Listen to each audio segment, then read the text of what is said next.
Thanks for that great introduction. I'm going to be talking about one of my passions, something I've been involved in for 2 years now. The Mental Health and Cybersecurity Foundation was set up last year, but it originated 2 years ago when I was chairing a 2-day conference for Chief Information Security Officers.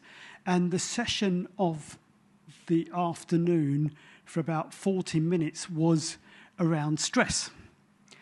And at the end of it, I felt there was very, very strong feeling. It seemed like we should write this up. And I asked people if there was any volunteers. We got 2 volunteers, and we wrote something up. But in terms of that session, why did I feel, for the first time, and I've been chairing events for 15 plus years, that there was something there that we had to write up? And it was because within that within that discussion, we were talking about what's changed in cybersecurity over the last 15, 20 years. We've had loads more technologies around in the enterprise, and we moved from the old days where everything that we ever came across in terms of information security management was actually IT. And we moved from that to having mobile phones, BYOD, cloud computing, social media, and all the services that come with cloud computing and with mobile phones and everything that goes on, and then digital transformation. So there's been lots and lots of changes. And with all those changes have come lots of vulnerabilities and expanding of the threat landscape.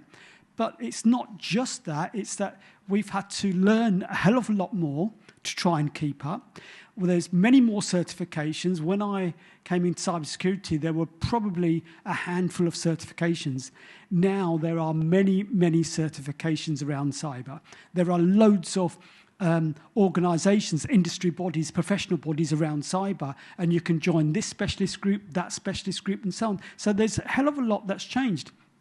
Also in that discussion, it was in October 2 years ago, 22, and the month before we had seen the Uber incident where the CISO was held liable for what happened within Uber. And we were, again, worried about the way things were going, and one of the other stats that I'd pulled up for the session was the fact that there'd been a couple of reports that pointed out that each year, each year the number of CISOs that stay in their roles and how long they stay in their roles was decreasing. So CISOs were staying in their roles for between 24 to 36 months, and this was higher than average, and it had been going up over a period of time. And again, we were questioning, why is it that CISO roles or CISOs are changing their roles so regularly? And anyway, so as a result of all this, I decided that we needed to do something. So 3 of us got together, the two people who volunteered and myself, and we started to research this a bit more. And it was interesting that the research that we found around stress and burnout and mental health was all non-academic, nothing to do with academia at all. All the research that was out there was all from surveys that had been done either by vendors or by event organisers, and 1 or 2 that were done by professional bodies like ISACA that you mentioned earlier on. And we looked at that research and we said, well, yes, it's surveys, but the problem with this, if we go out this and we say that this is fact, people are going to laugh at us, especially the academics, because they're going to say things like, well, if you're stressed, you would actually probably most likely want to do a survey that asks you about stress, whereas if you're not stressed, why are you going to take half an hour out of your time, 20 minutes out of your time to do a survey about stress? So how representative of the industry are these surveys? And we looked and we found loads of studies like this, and we thought, well, it's a good start. So what should we do? We produced a report last year, way back in May. It was during Mental Health Awareness Week.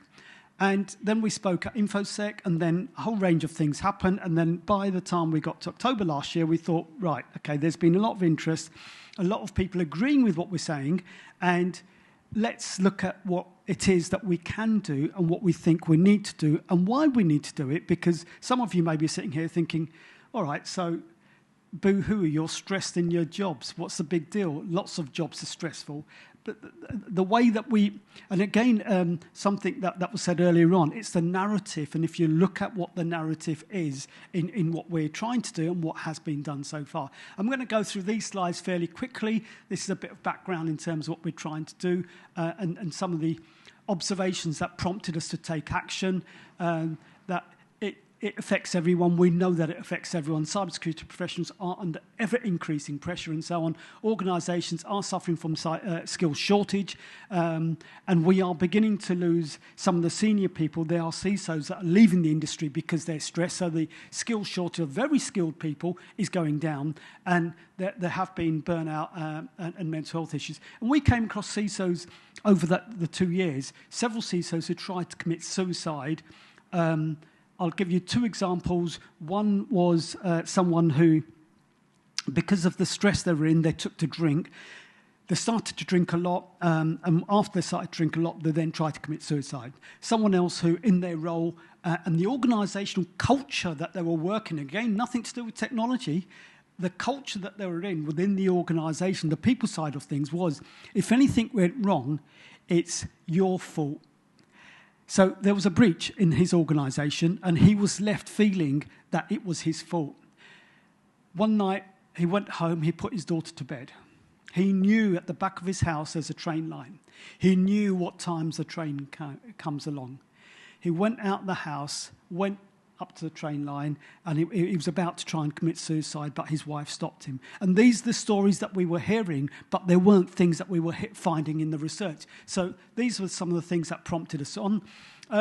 Our aims, I'm not going to go in through to these into terms of details, or the next one. I've got one slide, and I'm going to stick to that slide in a second, but you can get hold of these, and I'm happy to talk about any aspect in particular.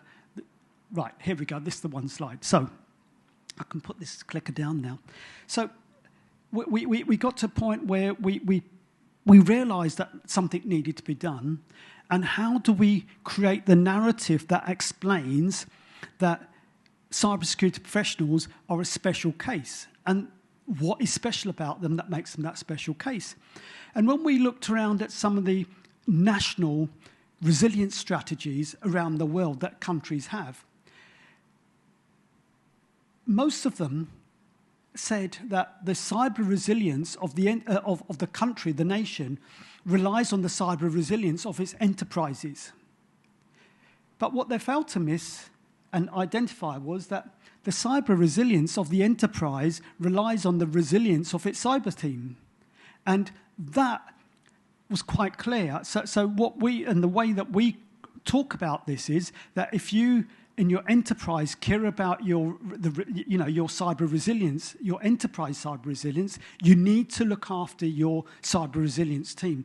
And the cyber resilience team should be excluded from the general wellness programs you have, because if someone's not well, as bad as it is, it's not an issue that's going to affect the resilience of the enterprise. Whereas if someone in the cybersecurity team is not well, it could well affect the resilience of the enterprise. And that was the difference that we decided. And in terms of where we thought we needed to work, so we felt we needed to work with government. And that's quite important, because the government needed to understand that they can't just make claims saying that the enterprises are responsible for the cyber resilience of the nation. That is not good enough. Also at the professional and industry level.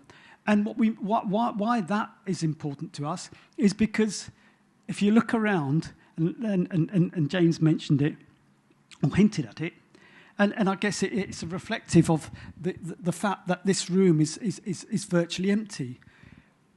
Most of the certifications around cyber focus on the technology, not on the human.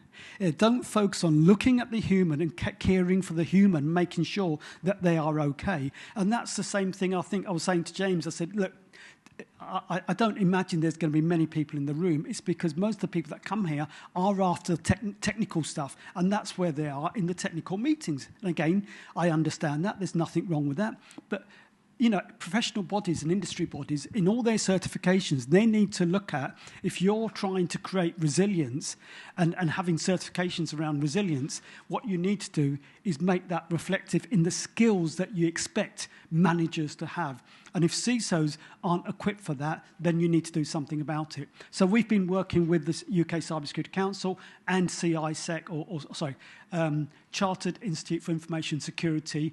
I mentioned earlier on my relationship with ISACA, so I am working with them, and we haven't got that formal relationship in the same way that we have with CISEC, but we are working on it, and there is a lot to be done at that level. And at the enterprise level, understanding and getting the enterprises to believe and actually put some effort into. And some of the organisations we're working with so far, they've got some examples, and really good examples of little things that they do to try and reduce the pressure to make sure that their cybersecurity teams aren't under pressure. And those things include everything from little things like, instead of having half-hour and 1 hour meetings, their half-hour meetings are now 25-hour meetings, so you've got 5-minute break. The hour meetings are now reduced to 50 minutes, that you have a 10-minute break. And they're doing this consciously, and they're beginning to implement little things that make a difference within the enterprise. At the team level, it's actually working with the teams and things that actually work, where you are able to spot things with your colleagues. And with all these things around burnout, stress, burnout, and mental health, what you find is that when things go wrong, they don't go wrong all of a sudden. Usually it's a slow thing. It's a slow burn. And it's a slow downward spiral, because when you're well and things are right, you might be eating right, you might not be over drinking, you might be taking time for exercise, you might be taking time out, you might be going on holidays and doing all the right things that keep the stress level down. But when they start going on a downward spiral, it is slow, and the only people that are likely to notice it are your team, if anyone is. And we've seen in some enterprises how they've started to work with those. And at the individual level, if you know you're stressed, you should be able to say what's going on in your life and so on. Now, we've got working groups within the foundation, a framework group, research, charter, and community of practice. The framework group is creating a framework to work on all of those things. And one of the big things that's quite important for us is what we call a transparency, because that's been missing for a long time. If I feel stressed and I can't tell my organisation, and I'm the CISO, I'm going to leave my job. And if I leave my job and I'm looking for another job, what are the chances that that job is going to be less stressful than the one I'm leaving?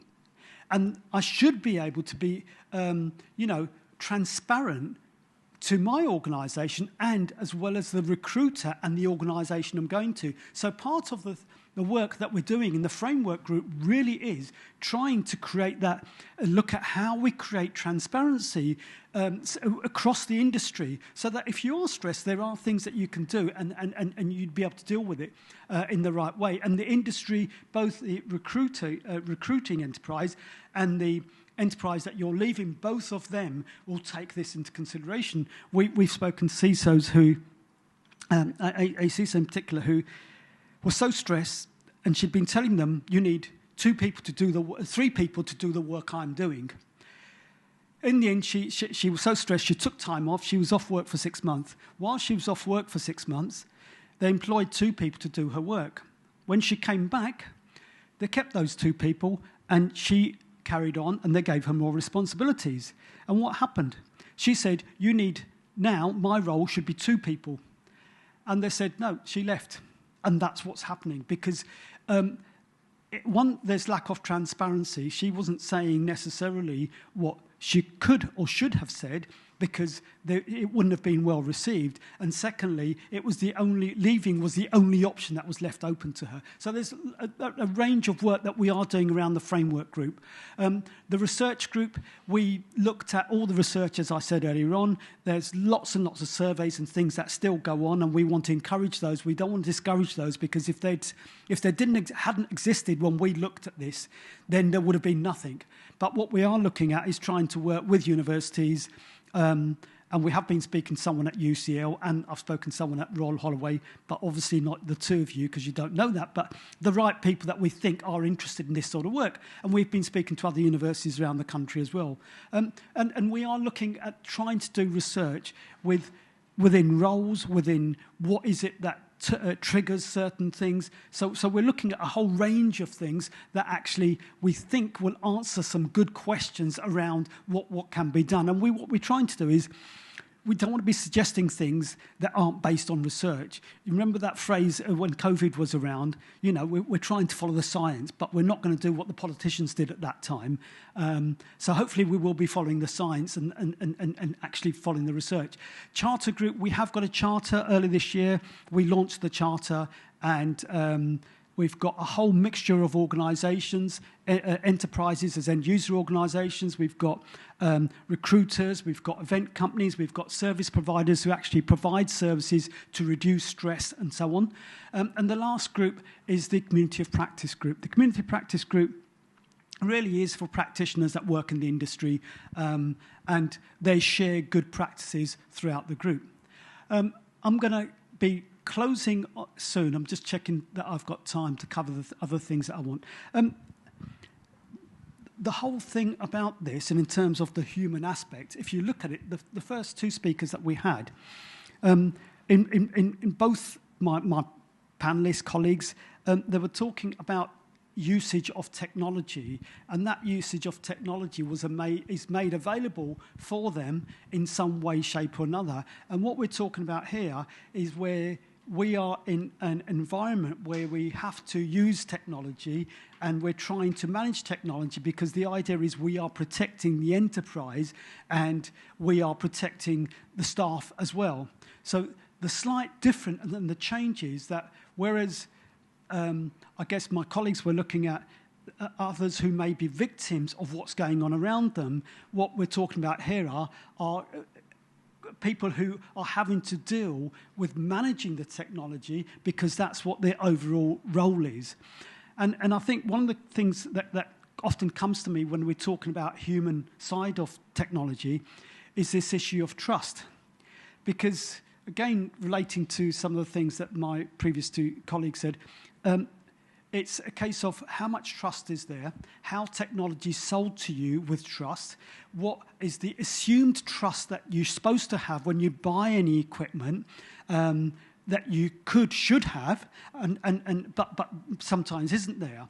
And I think that's quite difficult, because that trust issue that we assume isn't always there. And what we're talking about here is, again, in my mind, we are talking about trust, the trust that we believe as cybersecurity professionals, whether it's purely enterprise or it's in IoT, you're still dealing with the issue of trust. And the issue of trust is that you're going to be looked after, and you're not going to be overworked to a point where you end up mentally ill or trying to commit suicide or something like that. And that issue of trust, I think, is critical when we are talking about any aspects of human side of technology. And that's often missed. So for me, a lot of these things, when we're talking about the human side, it does come down to a matter of trust.